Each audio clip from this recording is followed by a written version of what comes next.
The following is what I consider to be a sentence that is fair and just both to society and to the accused. Oscar Pistorius is sentenced to 5 years in prison for killing his girlfriend, following the letter of the law or bowing to the court of public opinion. This is Inside Story.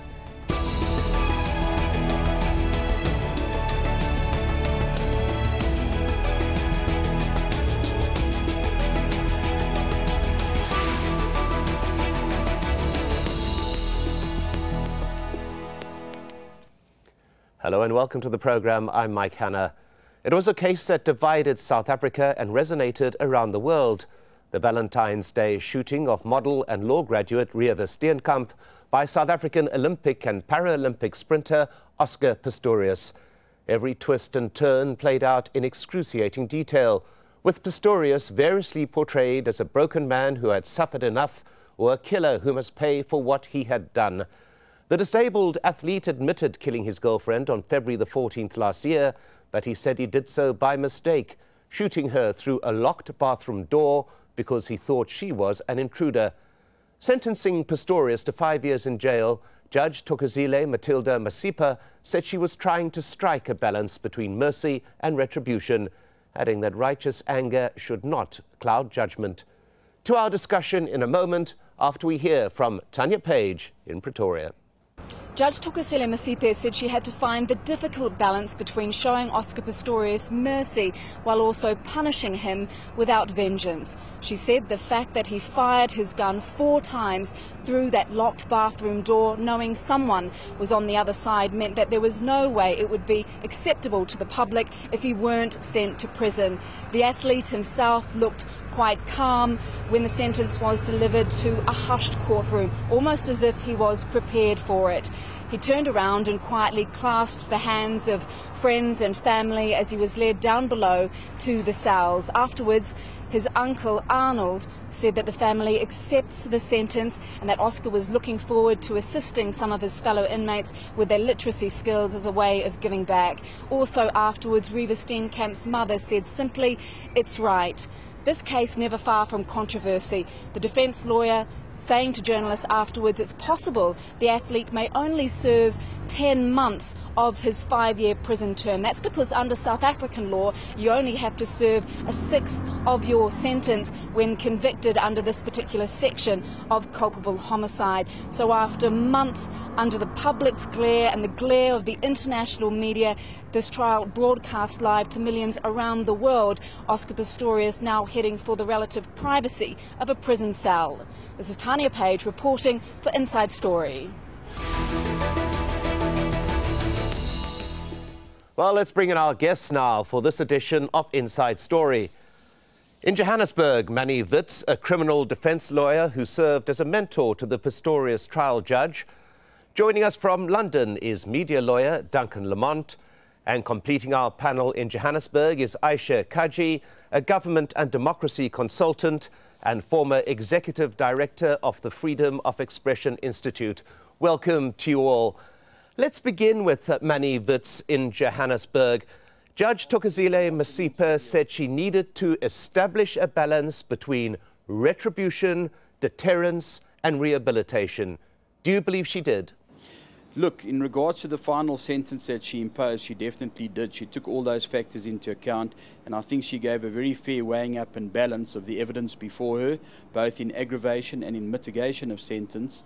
And I think what is also more important, she took the 4 legs of sentence as we know them here in South Africa according to our law, which follows English law. She took the seriousness of the offence, she took the actual facts of her case, the interests of the community, his personal circumstances, and she then blended them with a measure of mercy, and she imposed, which at the end of the day is probably the most heavy sentence you can get if you're going to corrective supervision, 276(1)(I) of our Criminal Procedure Act, which was 5 years imprisonment. So I think she did, and she definitely took all those factors into account in a very well-reasoned and well-balanced judgment.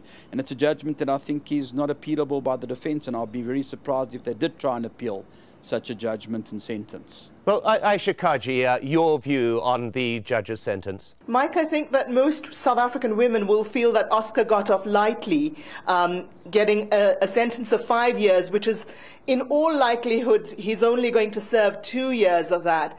And given the deep levels of gender-based violence in this country, the fact that every 8 hours a South African woman is killed by her intimate partner, giving us a rate of over 1,000 intimate partner femicides a year in South Africa, I think that is something that's going to say to many women that their systemic abuse will continue, and that the justice system is not really on their side.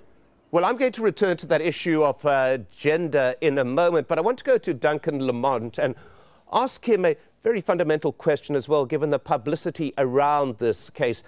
Did the extent that the media focused on this trial, did that make the job of the judge and her assessors more difficult? I think it did. She was very aware that the eyes of the world were on her. And of course, there had been issues raised during the trial about whether it was right to have the television cameras there. For example, the effect on witnesses, whether individuals, be it prosecution or in the defence, played up to the cameras. And I think she did, it seems to me, looking from afar perhaps, but a very good job of presenting South African justice very fairly, because significantly she listened to everyone. Everyone had who wanted to, it seems to me, an opportunity to address her, to make the points, and to have the length of time for sentencing, for example. We would regard in Britain and perhaps in other parts of the world quite a luxurious amount of time, but clearly a lot of individuals, a lot of parties who felt very strongly about this were given an opportunity to say what they felt, to make the judge, the court, the South African public, the world public aware of the issues. And that was a bit of a luxury of court time, but it did mean that it was a powerful judgment and what we would consider to be a considered and reasoned judgment. So basically, she very much acted in a judicial way and presented the court process in a way that I think most people could understand clearly, and I think that's very good. Well, Mannie Witz, essentially it was the judge who finally decided whether to allow cameras in that courtroom or not. So the fact that she was a subject of media focus was a matter of her own doing. Her arguments in the pre-trial hearings was that this case in particular needs to be transparent and needs to be seen by the public as a whole. Do you agree with that reasoning? I think the reasoning was good, but just to correct it for the viewers, our Judge President of the North Gauteng High Court, Judge Duncan Lamont, he actually heard the application and he gave the judgment and the guidelines to Judge Masipa as to who could be televised and whether they objected to being televised, etc. So they followed. It was a very well-reasoned judgment by Judge Lamont, and the judge applied it very, very well in this particular case. And even though the world spotlight and the whole of South Africa had the opportunity to watch, I think, as Duncan said in London a few minutes ago, very, very well done and very, very fairly done. And I think she considered and took all the various factors into account, and everybody had a fair opportunity. No one can say, for example, there was an indication that the defence was going to say unfair trial, media, publicity, etc. There was a lot of address on that, but at the end of the day, I think it actually worked. And I think everybody's now been educated and seen proper justice and seen the way the South African justice system works and the way it should work. Well, Ayesha Kajee, I want to refer to that point that you brought up earlier about gender issues, but broaden it out as well. Of course, the other issue that was discussed throughout this trial is that of race. Now, the judge, in both judgment and sentencing, appeared to go out of her way to make clear that socioeconomic political conditions would not be part of her judgment, including that of gender. You would appear to think that she didn't succeed entirely in that, would you? I think not entirely, Mike. I think in South Africa, given the vast divides that are very, very apparent in our society, the class divides particularly, but also the race divisions and the gender issues and the deeply embedded patriarchy in the society, it's impossible to get away from race, culture, class, and gender. And until such time as we have a more equitable division of power and of economic power particularly, we will continue to have these issues of race and class particularly come up in discussions of this nature. This trial has also been about the ordinary South Africans' access to justice, Mike. Whether the case of whether Oscar is a celebrity managed to help get this case fast-tracked, and whether other women in similar situations to Reeva Steenkamp's or her families would have seen justice be done in as much as it has been seen by the public to be done in this case. Well, I must make one of her quotes and bring in Duncan Lamont on this issue. She said in her sentencing, "It would be a sad day for this country if an impression were to be created that there was one law for the poor and disadvantaged and another for the rich and famous." This is a judge who's clearly aware of the microscope that she is under. Now, it is, some people would argue as well, the legal system, the justice system in South Africa itself that was also to an extent on trial. From your vantage point, would that be an accurate characterization? I think it would. I think the judge was aware that the world's eyes were on South Africa, and it gave South Africa an opportunity. And I think one that lawyers would point out, that this was a very important case. A lot of resource was put on it. Its local courts are very different, and there's clearly a lot of work in South Africa, in many jurisdictions, that needs to be done to ensure an equality of justice. But just looking at this particular case, time was lavished on it. The prosecution was well prepared, well presented. The defence clearly equally of the highest order, given an opportunity to make a variety of submissions, and that jurisdictions throughout the world who've been intrigued because of the celebrity, that's what makes it so important, will look at their own criminal proceedings perhaps and just say, well, in our country, a trial's over within a week. Are we doing something wrong? Because in South Africa, there was this allowance of not only evidence, but background material and discussions and criticisms of the police, criticisms of, obviously, Oscar was given a hard time in cross-examination. It was the judge allowed a very adversarial, intrusive, sometimes perhaps offensive way of presenting the case, obviously because she wanted everyone to feel that justice was being done. And that sends a signal around the world. And for example, in Britain, we only have cameras in our very senior courts, the Supreme Court, the Court of Appeal. And a lot of people here watching avidly what was going on in that case, and of course previously one or two American cases, are saying, well, why aren't we seeing our big cases in the Crown Court here televised as well, so that we, the public, can be satisfied that in Britain, or you could say in America or France or wherever, because this case was international in its interest, to make sure that our legal processes are given the same scrutiny and survive unscathed.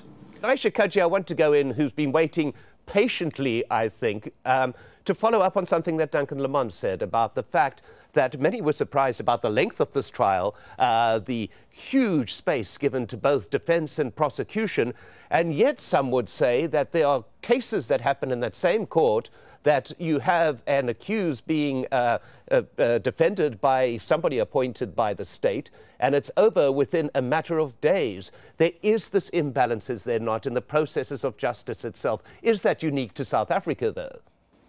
I don't think it's unique to South Africa. I think it's exacerbated in South Africa by the relative difference in amenities that are available when a case comes to trial in a highly urban environment like Pretoria or Johannesburg, when compared to, for example, a woman being stabbed to death in a rural Eastern Cape village by her husband, a case that has been in the news over the last few weeks as well, in fact, was due for sentencing this week as well. And you find that in the one case, this man, in a rural village has been let out on bail because without bail, because the police don't have very, very basic equipment, such as fingerprinting equipment, etc., and other evidence-taking equipment that would be necessary in a criminal investigation. And so here, this man who has stabbed to death his wife is actually out wandering around without bail until a local civil society organization steps in and tries to get some justice for the murdered woman's family. And then the case is fast-tracked. Otherwise, other comparable cases take sometimes 3, 4, 5 years to come to court. And then, as you say, are very quickly decided because quite often there is an imbalance between the prosecution and the defense. Whereas in many cases, the defense is able to get hold of a fairly competent lawyer. On the side of the prosecution, somebody less experienced might allow the system, the case to pass through the system without really ensuring what would seem a reasonable measure of justice for the victim. Well, Mannie Witz, it was very interesting again to return to the comments the judge made during her sentencing, a very considered discussion, as we've already said. And another of her quotes is that South Africa had passed through an eye for an eye era to an era that takes in all relevant factors. She was making very clear that this case was in a post-apartheid context. Was this intentional on the part of the judge to remove it from the country's past and also remove it from the racial divisions of the country's past? No, not at all. It was actually very valid what she said, but already in 1991, post the new South Africa, 1990, when the late President Mandela was released from jail after 27 years imprisonment, already in 1991, our Supreme Court of Appeal, was then called the Appellate Division, which is based in Bloemfontein. Judge Krichler, together with 4 other judges, gave a very well-reasoned judgment in the matter of State versus R. And the reason they couldn't announce or pronounce the name because it was a sexual-related offence. And he said that we now need to move on in the new South Africa in regards to our sentencing. And what then happened thereafter was he said, we've got this new legislation, Section 276 of the Criminal Procedure Act, H and I. And he said, even in serious offences, certain people, even though they're first-time offenders, deserve to go to jail. But there's certain people, even if it's a serious offence, we have to look at different sentencing era. Let's move into a new era. Let's become a little bit more modern, move with the modern world, forget about the old days of retribution, nothing to do with apartheid or anything like that. And he gave a very, very well-reasoned judgment, and that has been followed on all the way through since 1991. And even our Constitutional Court, a full bench of 11 judges in the matter of State versus Williams, turned around and said, you know, we've got to move with the rest of the world. We've got to look at new sentencing innovations. We've got to look at where retribution fits in. We've got to have a look and see where mercy fits in. And we have to look and see whether there are alternative punishments in order to rehabilitate offenders and work more on rehabilitation more than retribution and vengeance. Even very interesting, one of our also very competent, well-known judges who's been acting in the appellate division, Judge Bertelsmann, he gave the judgment that Barry Rue quoted on Ubuntu, which is restorative justice, where he took certain rural cases that Ayesha was speaking about, and he said, look, instead of the punishment that should be warranted for this crimes, or these particular types of crimes, let's look at restorative justice, give back to the victims, give back to the family.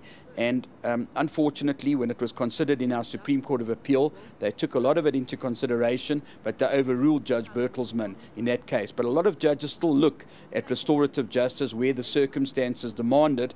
And our National Prosecuting Authority, to their credit, have also set out a whole program, especially for the rural areas, of restorative justice. So we've really moved on from, if one wants to call it, the bad old dark days into the modern world. And our sentencing, and in particular what the judge did today, shows how sentencing should be done and how it should be considered and well balanced, and that the judge utilized her discretion, which he has, because what your viewers need to know is that the 2 assessors play no part in sentence. It's only the judge, notwithstanding that they were sitting with her. They don't recommend, they have no say either legally or factually in regards to the sentence. Yes, but Duncan Lamont, we've heard their phrases like restorative justice. We've heard about a system of law emerging in a country that is still an infant democracy in many ways.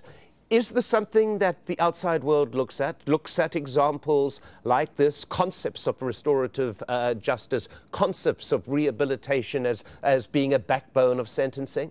Yes, I think one of the things that people watching the case closely, and both in England and in South Africa and elsewhere, for example, law students have been watching this as a sort of demonstration, not only of how to present a case, but some of the tricks. And again, as an indication of the maturity of what was going on in the court, were some of the attempts to win arguments or slightly push things a little bit too hard. And at the very end, of course, the suggestion that Oscar Pistorius would, because of his disabilities, which of course are very real, but that he would have danger in the South African jail system, and I'm not really sure there's any evidence that there is going to be any greater danger to him or to anyone else, not claiming as an outsider to know, but you know, it was good to see highly efficient lawyers on top of their game, for good and for bad, as it were, because they're all there to represent their clients, to represent the state, to represent their interests. So I think it did provide, for those of us outside looking in, both at, as I said, at law student level, at law lecturer level, at a practitioner level, an indication of a system that's clearly changing and evolving. And I noticed her comments, for example, we talk about restorative justice, but also mercy and the fact that he has contributed to society before this terrible occasion took place, and that the tragic loss of that young life. And you know, one has a very rounded picture. And again, this is not a jury. And it's interesting that one of the arguments, I think, when things quieten down, will be in some jurisdictions, in Britain and in America, for example, the United States of America, you have juries who can be tougher on defendants, sometimes tougher on prosecutors, and less, in the eyes of some, swayed by the sweet talk of charitable works and so on. But as a snapshot of the South African criminal system in operation, it has been a thoroughly impressive one that will stand up to scrutiny. But the debate doesn't stop there, because as we've been hearing, only some cases get the cameras in. Lots of cases don't have this length of time. They don't have the celebrity ingredient, the media scrum, the world scrutiny. Everybody's on their best behavior. Well, having raised the bar to that high standard, of course, South African lawyers, both prosecution and defence, will have expectations. And if those expectations, either from the judges or from the evidence that's provided by the police, are not met, then there's going to be an ongoing debate. And yes, there's the case going on in Cape Town, which isn't televised and so on. It's going to move forward. And in other jurisdictions, we also will look at what happened in South Africa. And to put it bluntly, in Britain, where I am, we'll be saying we want a piece of that. We like what we saw.